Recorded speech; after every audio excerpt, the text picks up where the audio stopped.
What up, what up, what up, what up? It's your boy P. Skip. Welcome to the best half hour of your entire Tuesday. You know what time it is. It's time to get into his course. My squad with me, T-Mac. Hola. Chili Will. Gracias, amigo. Let's do this. So listen, we got some majorly juicy stuff to get into. There's so much to talk about. First of all, I want to say the Bible talks about know them that labor among you.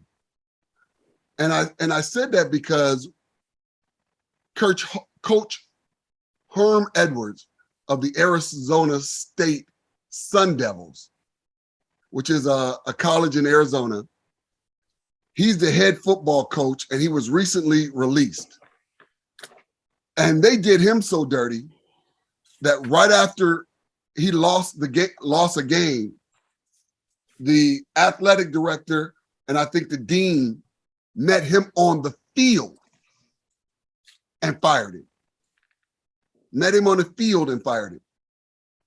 And he lost these games allegedly because some staff members on his coaching staff was leaking game plays and game day stuff to his opponents so he could lose.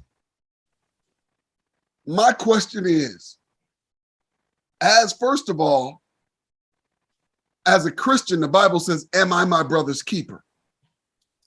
But these staffers wanted him fired for some reason.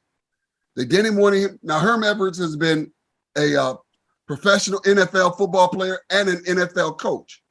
So he goes to college, and a lot of NFL coaches go to college and legitimize whatever program they go to that they can get some better recruits and make that team better.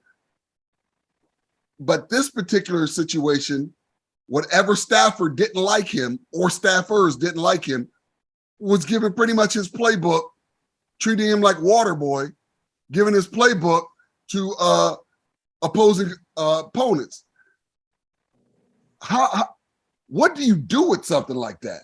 I mean, they didn't say, we can't say it's racial because they didn't say whether it was a black or white staffer. They didn't say.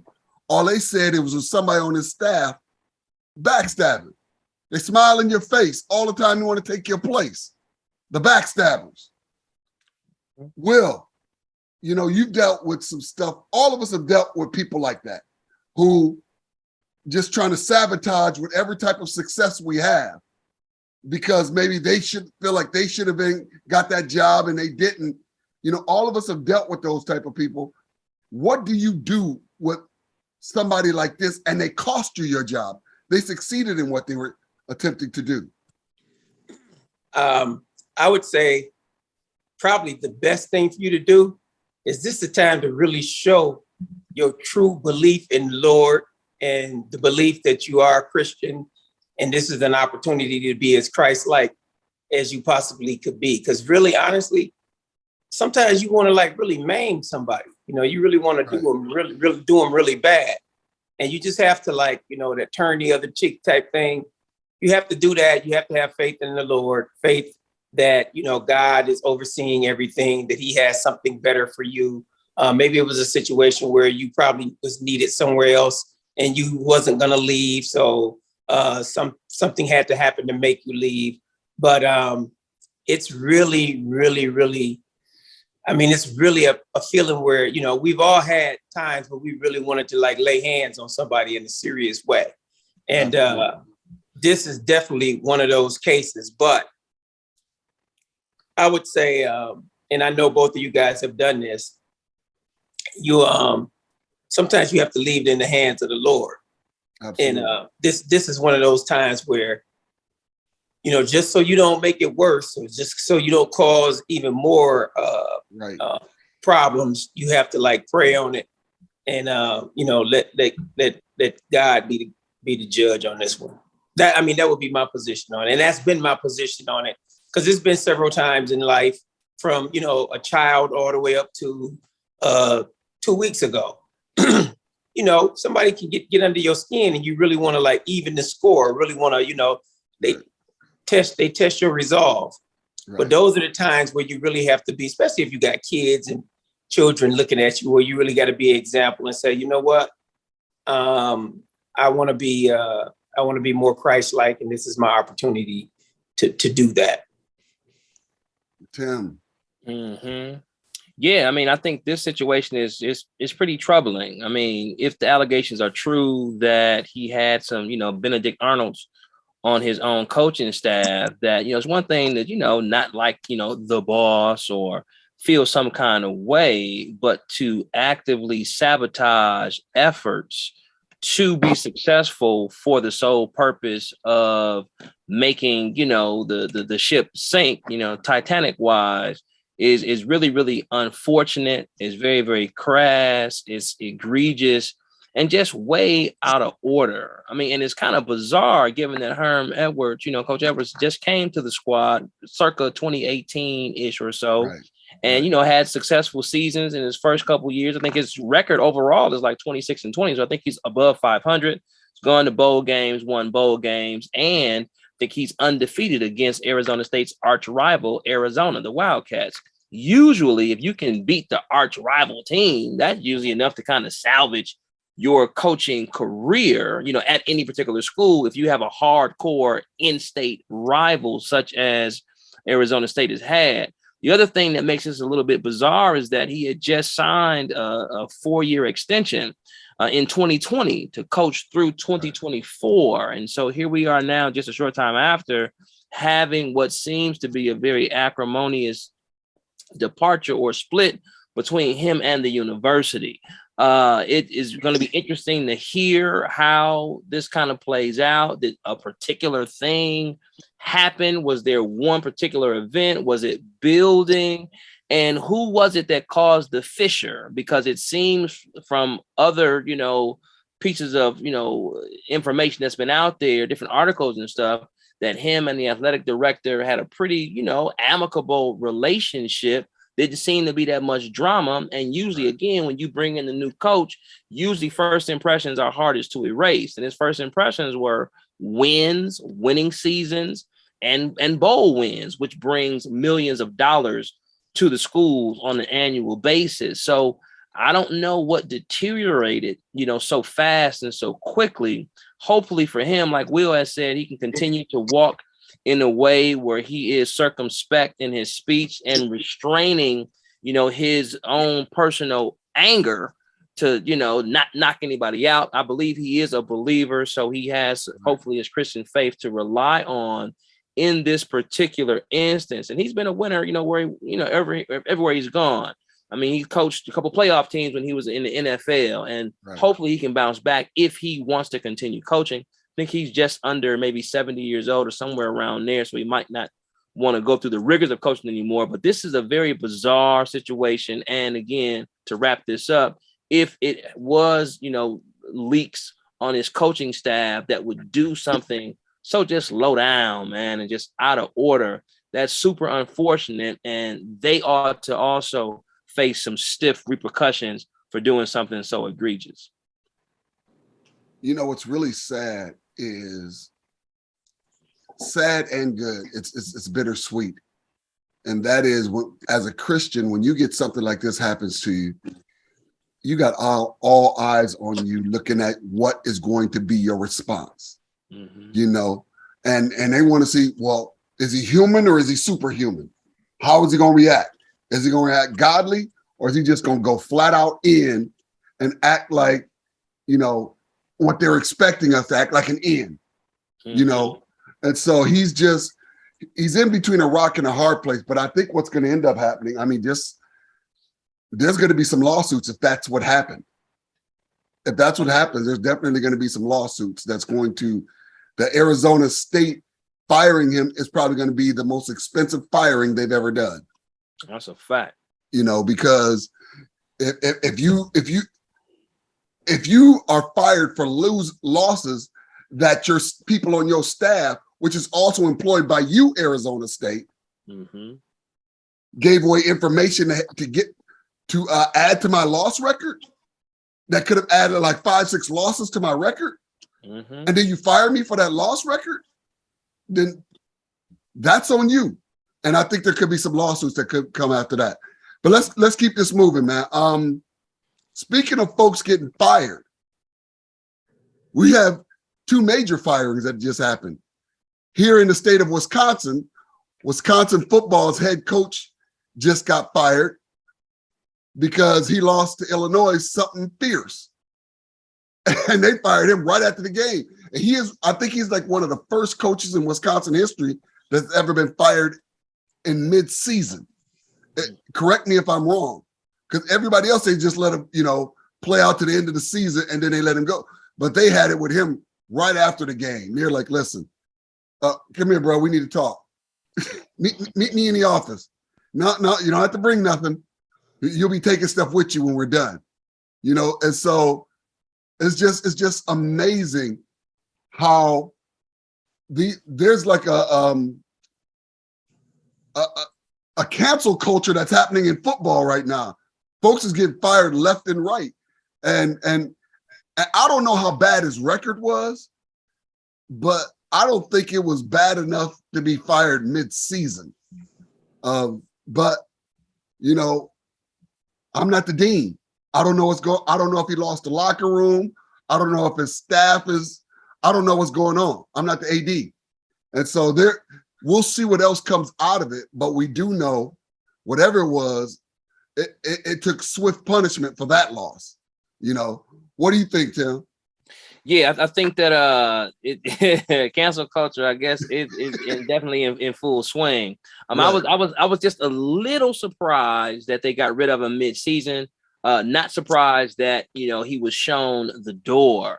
I think there were a couple of contributing factors that hastened his departure, including but not limited to the school has had some subpar play.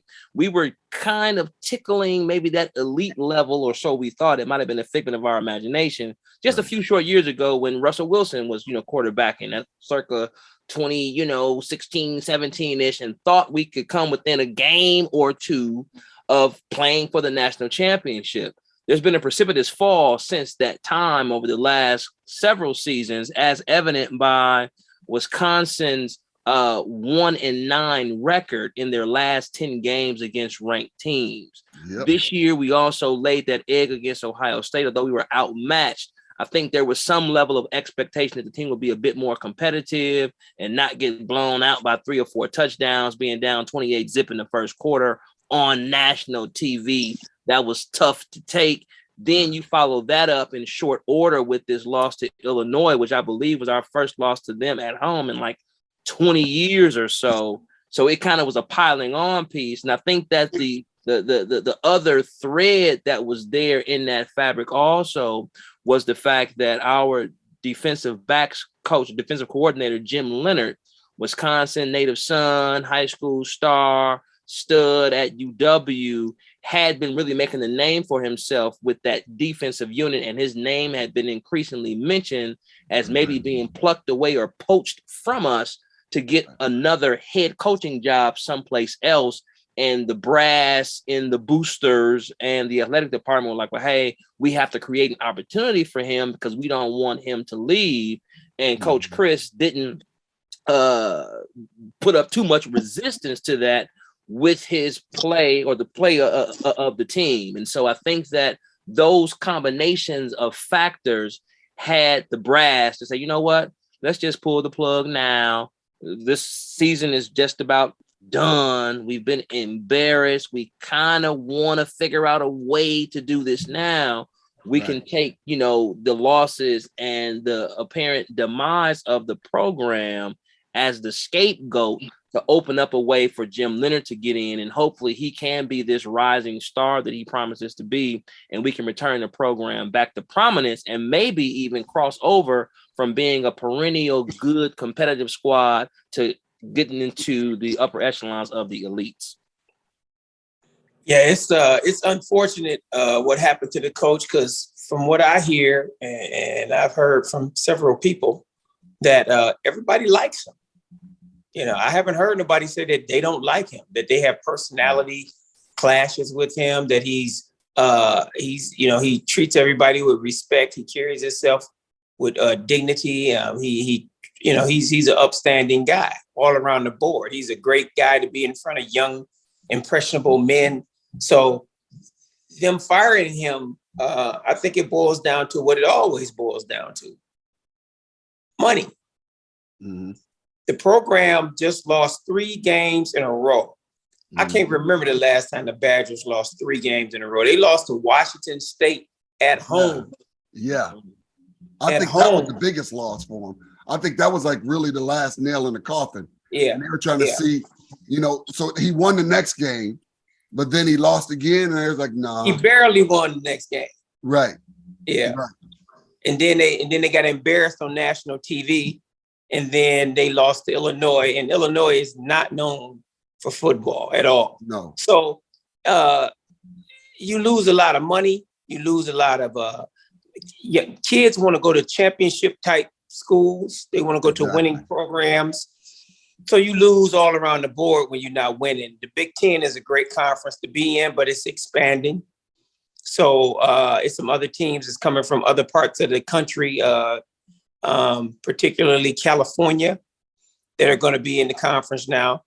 And recruiting is going to be even harder. Wisconsin, one of the biggest issues that I've had with Wisconsin, since I can remember, since back in the 80s, is that it's hard for them to recruit defensive backs, corners into Wisconsin because the Big Ten run the ball so much. So people who want to go pro in the secondary, they don't come to the Big Ten. Every now and then you get somebody, but they like, hey, I need to go somewhere where they're going to be passing the ball so I can show my skills. The other thing that has been, and Tim, you mentioned this, has been glaring. They haven't had a really, really good quarterback except once or twice since I can remember. Right. Right. You would think with the transfer portal that somebody would say, hey, I'm just going to go to Wisconsin and do the Russell Wilson thing and take the team, because they already a ready-made team, and take them to that next level. And I thought that would happen with the transfer portal, but it did not. They quarterbacks are always their Achilles heel. Always. Always. They just are not good enough to make the plays that they need to make in the clutch. And it's hard to get good quarterbacks. It's hard to get good cornerbacks to come to Wisconsin, to come to the Big Ten. I mean, they go to Ohio State, they go to Michigan. And they'll even go to state. Yeah, yeah. But they it's hard. But I just think first of all, they underpaid the man the first couple of years of his contract anyway. So they got him on the cheap. He doesn't have a big name and reputation and all that kind of stuff. So they could do the man like this and nobody's going to say a whole lot about it because he's not no national, coaching phenom. But I think it comes down to basically not being able to recruit, right? Particularly quarterbacks and defensive backs. And if you can't get quarterbacks and defensive backs, and y'all know now, people who get the most money in the NFL is wide receivers, quarterbacks, and defensive backs. That's what get all the money. Right. Because it's a passing game now. Football is a passing game now. And the Badgers just never, ever, they always have like the top running backs in the country. I mean, it's 2 or 3 guys in the NFL right now. And linemen. Yeah, because that's what the Big Ten is about. On both ends, on both sides of it. So it's hard for Wisconsin to get the kind of players they need to compete on the national level, just because everybody know, it's going to be a Wisconsin running back every year that's going to be a candidate for the Heisman. Right. So that's what they do. And unfortunately, times have changed and they need to change with the times. They need to start getting some quarterbacks and some defensive backs and some wide receivers. Yeah, I agree. I think that the evolution of the game, let me just add this real quick, Pastor Skip.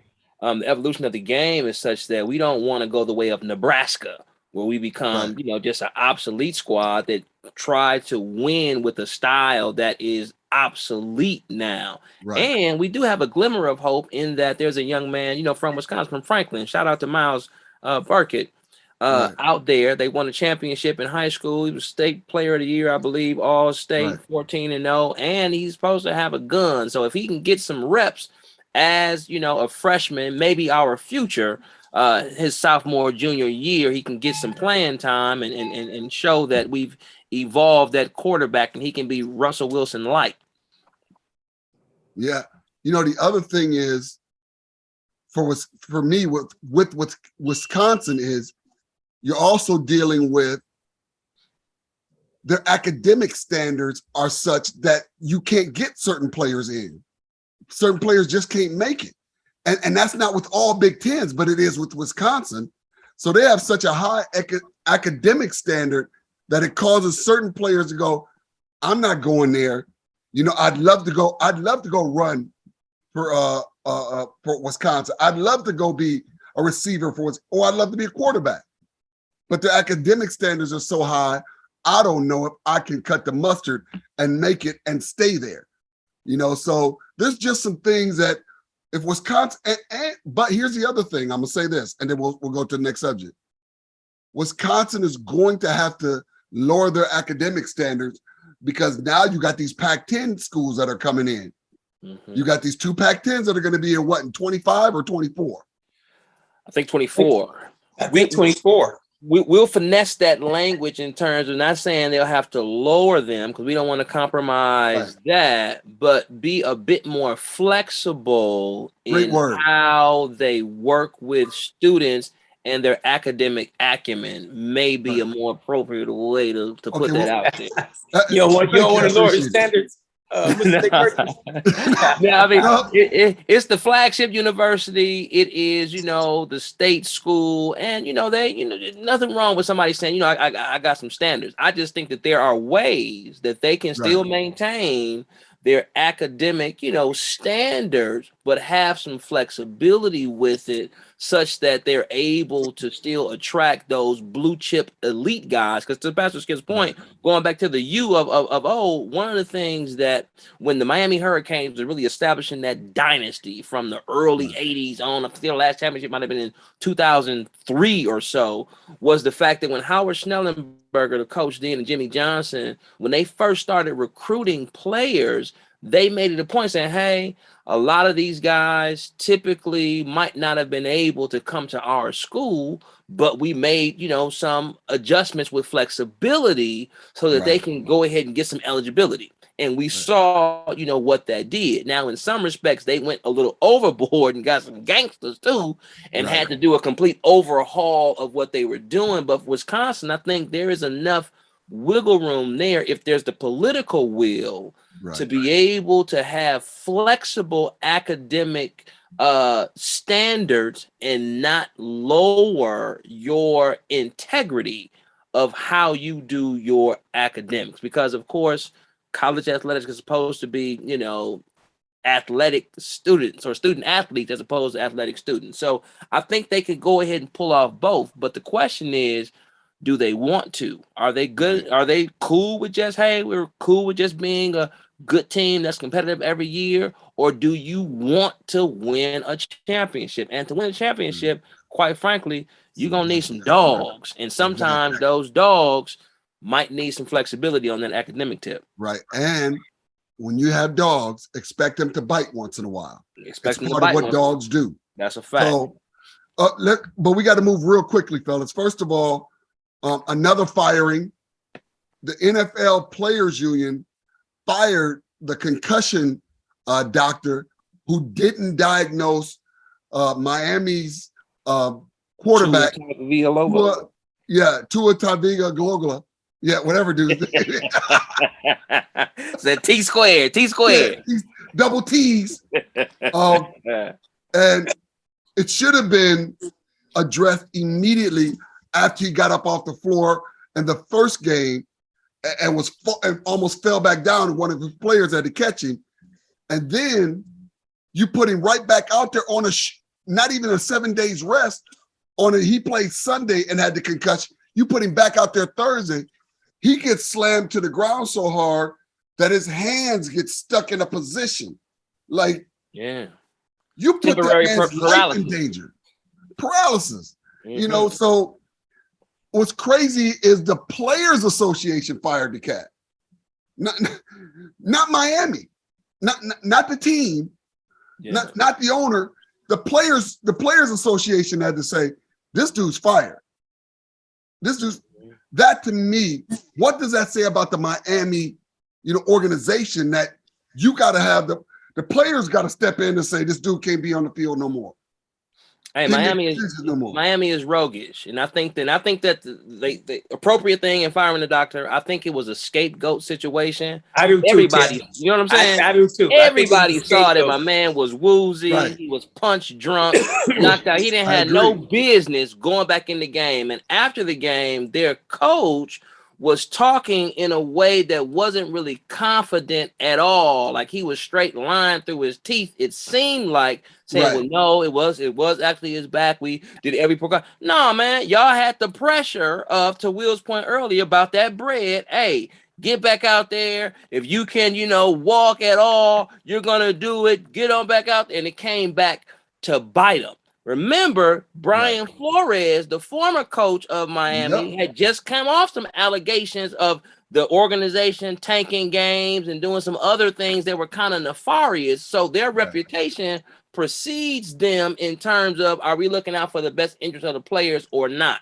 That would be a negative. So I think that the Players Association, to their credit, put some clause in their collective bargaining agreement that says that, hey, on some instances, we can pull rank even if the ownership and top brass of the franchises don't do what we feel is in the best interest of the players. The question is going to be, when will Tua ever get back on the field? Will he miss the entire month of October? Because we all saw what was real funky looking, and he had that temporary paralysis. And I don't know if there's not a connection between that first concussion that he suffered a week ago and then turn around, to Patrick Skip's point, in this short time turnaround, less than a week. 5 days. 5 days. From Sunday to Thursday. Another life-threatening situation. We got to get this bread, with double T's. Hey, man. We got to get this bread, man. So when the second half comes, you got to be out there, because this is a big game, man.